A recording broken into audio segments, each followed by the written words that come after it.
So I know the film came out about a month ago, but I totally forgot. But thankfully some of my friends also hadn't seen it, so we quickly rushed to go and see it. Shout out to Heggy, Leo, KRS and morgzz for going with me at such short notice. The film definitely passed the expectations set by the previous film, in particular with the characters, who, despite being explained less on screen than the ones from the original, stood out a lot more this time around, and were probably one of my favourite aspects of the whole movie. That's why today, I'll be coming up with a death battle matchup for every main or leading character from the 2021 Suicide Squad movie. Also, here are 3 quick important notes about the video. 1. There will obviously be spoilers for the Suicide Squad beyond this point, so if you don't want to hear them and you want to avoid them, I'd advise not watching from here. 2. I'll only be using the DCEU versions of the characters. And 3. I won't be doing matchups for any of the members who got killed in the first 10 minutes of the film because it's fucking pointless. Also, Weasel is one of them, and another one is named, I shit you not, Dick Hurts. Without further ado, here are the matchups.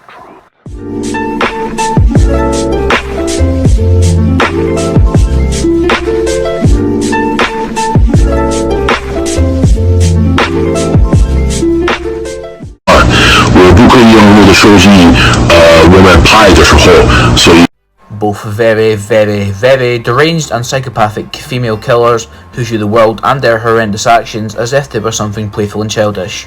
In their base form, Pyro has a flamethrower, double barrel shotgun and an axe, as well as physical pyrokinetic abilities, a healing factor and fire resistance. Harley Quinn has a baseball bat, a comically sized mallet and a revolver, as well as expert acrobatics, marksmanship, swordsmanship and hand-to-hand combat skills.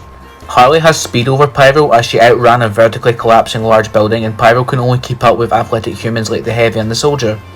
Harley was pretty easily able to kill eyes of the adversary with force to the head, who are able to survive several gunshots to the head, and she survived a helicopter crash, whereas the Pyro can burn small buildings down with her flames and can survive the Soldier's rockets, and can also block gunshots and other attacks with compressed blasts from her weapons, meaning Harley may need to rely on melee attacks.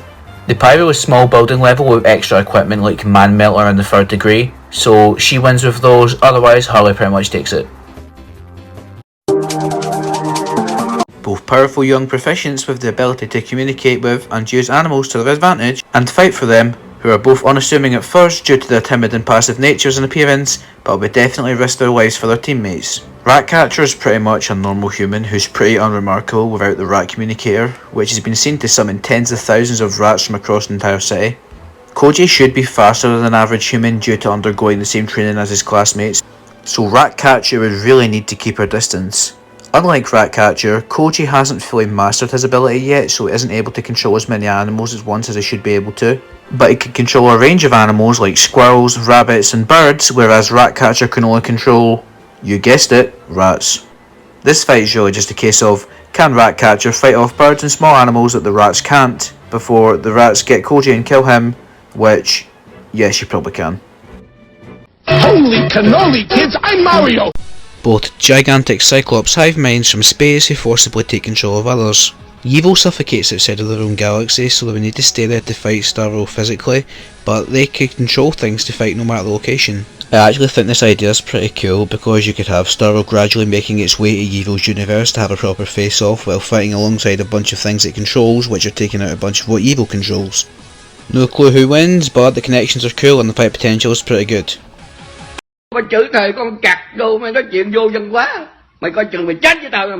Both exemplary super soldiers. That's really about it. I kinda want to quickly go over this one because it's not very exciting, but it's the best match for either that I can think of. Rick Flag has a military bodysuit, an AR-15 and a detonator app with bombs, and Soldier has a tactical visor that lets his rifle lock onto targets, and that rifle also has explosive charges, so he probably takes it. Wait, there's a Heggy Shark Dogs? Both contract killers with immense skills with strength, stealth, weapons and combat, who've passed their prime days but still continue at what they do best due to dire circumstances. Bloodsport has add-ons for his gun which retracts from his weaponised suit, and John Wick seemingly has minimal protection but his suit is actually somehow bulletproof. And he also has amazing stealth abilities and a great reaction time, with him being able to dodge incoming throwing knives. I've put John's arsenal on the screen just now because it's immense and I don't know how anybody would be able to carry any of this. John isn't without fault though, because he greatly mourns his dog, understandably, and his wife, whereas Bloodsport feels nothing for his daughter's deceased mother, which... based. He also still feels pain when his suit absorbs shots which could injure or stun him, and I can only assume that Bloodsport feels little or no pain from bullets since his suit is completely mechanised. I honestly can't decide who wins, but if I had to guess I'd say Bloodsport due to his face being covered and him having a range of add-ons such as stun bullets and flash grenades.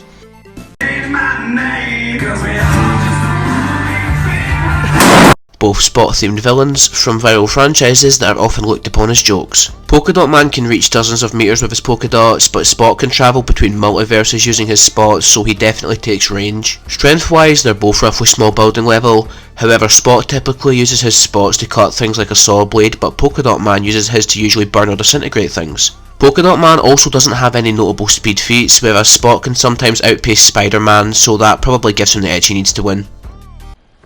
Hey, why the fuck do we Rook? I just didn't know your initials. I like Rook. Both expert marksmen and assassins with a perverted sense of patriotism. I'll be using MCU Punisher for the sake of fairness and because it just makes sense having both live action versions of the characters. Both have instantly killed people with one touch before, so they're probably in a similar strength ballpark, but Punisher definitely takes speed over Peacemaker since he's disabled a person before his group who were right in front of him before they could even react, and he also consistently keeps up with Daredevil. Punisher has a bulletproof vest and the arsenal which you can see on screen just now. I'll give it a second. And Peacemaker has a Desert Eagle with attachments, a Remington, a hatchet and a sword and a dart blower, so I would say that Punisher takes Arsenal. This makes it more than likely that Punisher would win.